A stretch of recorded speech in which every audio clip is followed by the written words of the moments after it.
It's been about a week since I recorded and posted a YouTube video, and let me tell you, I absolutely have missed it.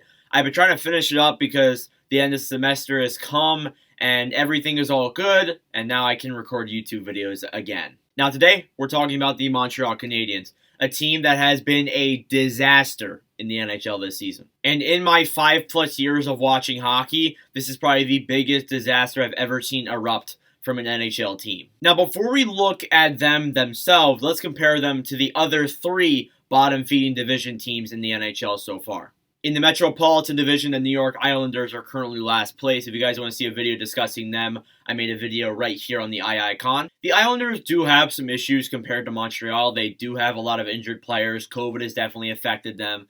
But the Islanders have really turned it around lately, so I'm not necessarily going to call it a disaster until the season's over. On the Pacific Division, you have the Seattle Kraken. They're in their first season, so we're not really going to call it a disaster because there was really no expectations to build off of. And then finally, in the Central Division side, you have the Arizona Coyotes. That was pretty much expected. They're a tanking team. But for Montreal, some people had some extremely high expectations for them after the Stanley Cup final run last season, which is kind of looking like a fluke right now. So far in this disastrous season, the Habs have played 41 games played, have an 8-26-7 record for 23 points.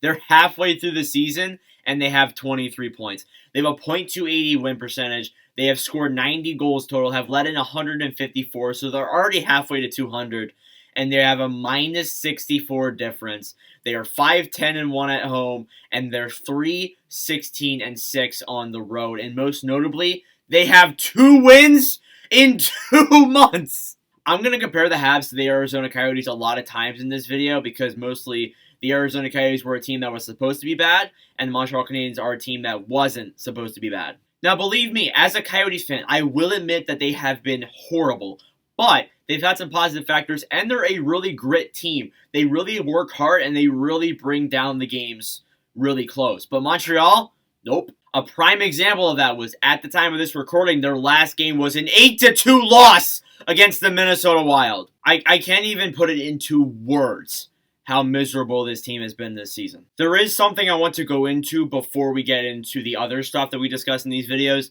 Injuries. That's the biggest thing that's affected Montreal. Whether you think that, oh, well, it's everyone leaving, it's injuries. It's absolutely injuries because whether it's COVID or it's just like regular injuries, it has affected them so much this season. The injury bug has been big for Montreal. On their injured reserve, it's Brendan Gallagher, Jonathan Drouin, Joel Edmondson, Jake Allen, Matthew Perrault, and Josh Brooks. Brooks is mainly on there because of an opening season injury. So, look at those guys. Gallagher, big player. Drouin, interesting. He's been in rumors, but still a big player. Joel Edmondson, top 4 defenseman. Jake Allen, their starter because Price has been out.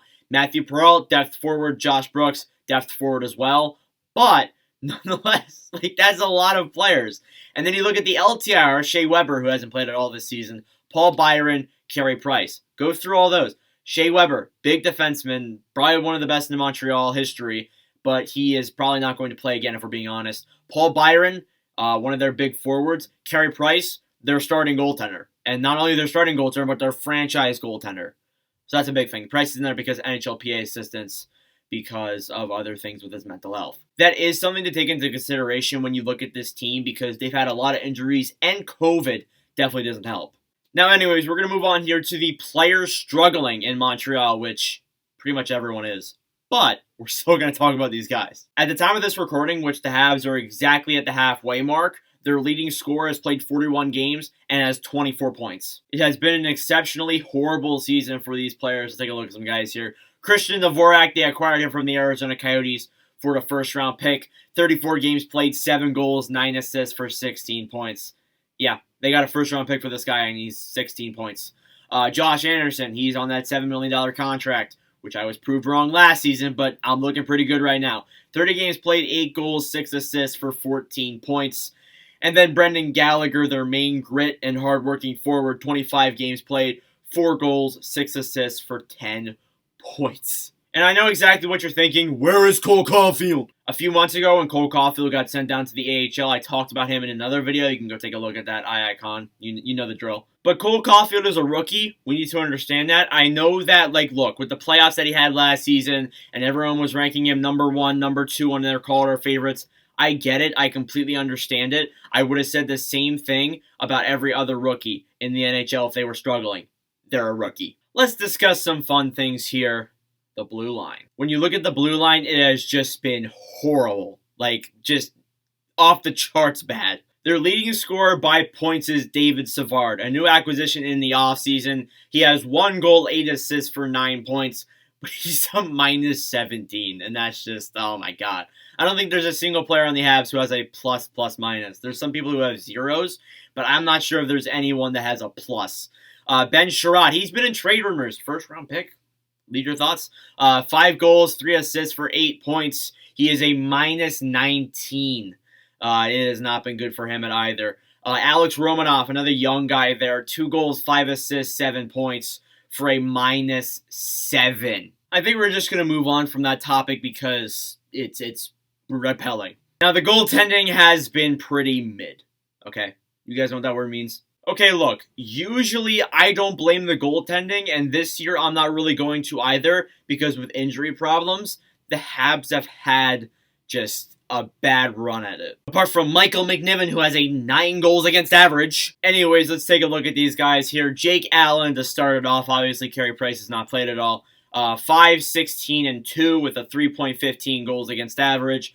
Caden Primo, he was an AHL goalie. He has potential. Now it's kind of falling off, but this team has been bad, so I'm going to leave the door open. 1-4-1 with a 4.31 goals against average. And then Michael McNiven, as I mentioned, has 1 game played and has let in 9 goals. Now you might be wondering, where's Sam Montembeault? Because every single Montreal Canadiens goalie is injured right now besides him. And that's one of the few positive factors for the Habs right now, mostly because these guys have come in and played okay so far. So the guys that they have picked up is Cale Klug, a defenseman from the Los Angeles Kings. He's played 10 games, has 1 goal, 0 assists for 1 point. He is a defenseman, so we're not going to hurt him there. He hasn't looked horrible from the games that I've watched him play. As well as that, they claimed goaltender Sam Montembeault from the Florida Panthers. He's looked okay. 16 games played, 2, 6, and 4, but then again, he is on a bad team. And then they claimed Rem Pitlick, who I actually really like. I feel like Pitlick brings the grit and the force to this team that is definitely needed. 6 games played, 2 goals, 1 assist for 3 points. They also claimed Josh Brook off of waivers from the Toronto Maple Leafs, but he got injured early in the season, so I didn't feel like putting him here. Now, to end off this video, looking at the guys on the waiver wire, that is probably one of the only positive factors that you would think of. I got one more for you. Last week, the Habs named their 18th GM in franchise history, Kent Hughes. That could be big. Now, it may not look like it, but Hughes has some serious potential, and he has some good things to work with here, like Arturi Lehkonen.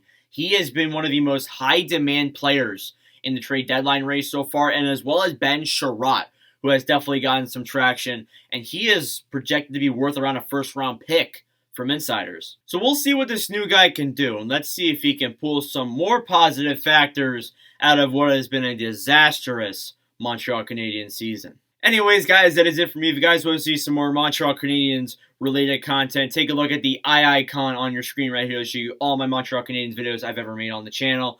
Thank you all for watching. For Ice Porsley, I really do appreciate it. Let me know in the comments below what your favorite part has been from the Montreal Canadiens this season, although it has been disastrous.